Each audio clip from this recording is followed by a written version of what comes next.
రోమాపత్రిక 8వ అధ్యాయము 28వ వచనం చదువుకుందాం. ప్రేమించు వారికి, దేవునిని ప్రేమించు వారికి అనగా ఆయన సంకల్పము చొప్పున పిలువబడిన వారికి, ఆయన చిత్తము చొప్పున పిలువబడిన వారికి మేలు కలుగుటకై సమస్తమును సమకూడి జరుగుచున్నవి.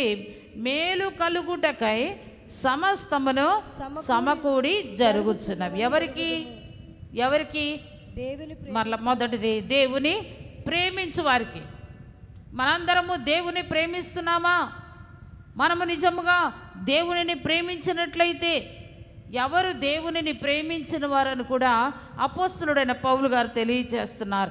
ఎవరు దేవునిని ప్రేమించిన వారు అంటే ఆయన సంకల్పము చొప్పున పిలువబడిన వారు. దేవుని స్తోత్రం.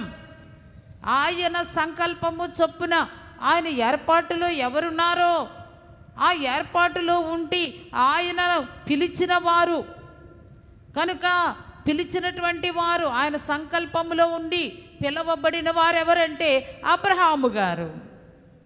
పిలువబడినవాడు, దేవుని చేత పిలువబడిన వారు, ఆయన చేత పిలువబడి ఆయన చిత్తము నెరవేర్చిన అబ్రహాము ఎలాగునైతే దేవునికి విధేయుడుగా ఉన్నాడో, ఇక్కడ రెబ్కా కూడా అలాగే దేవుని చిత్తము చొప్పున పిలువబడినటువంటి కుమార్తెగా ఉన్నదని మనము ఈ యొక్క రోమాపత్రికలో వ్రాయబడిన ప్రకారంగా ఉన్నట్లుగా మనము చూస్తున్నాం. అలాంటి వారికి ఏం జరుగుద్ది అంటే మేలు కలుగుటకై సమస్తమును సమకూడి జరుగుచున్నవి.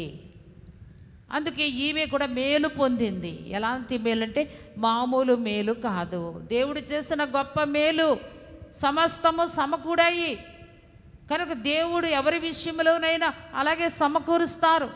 దేవుని సన్నిధిలో కనిపెడితే మనకి దేవుడు దేన్ని ఎలా సమకూర్చాలో, కార్యము ఎప్పుడు ఎలా చెయ్యాలో, దేవుడు ఎప్పుడు మనలను ఎలా నడిపించాలో ఇవన్నీ కూడా ఆయన చేయగలడు అని చెప్పి నేను మీతో మనవి చేస్తూ ఉన్నాను.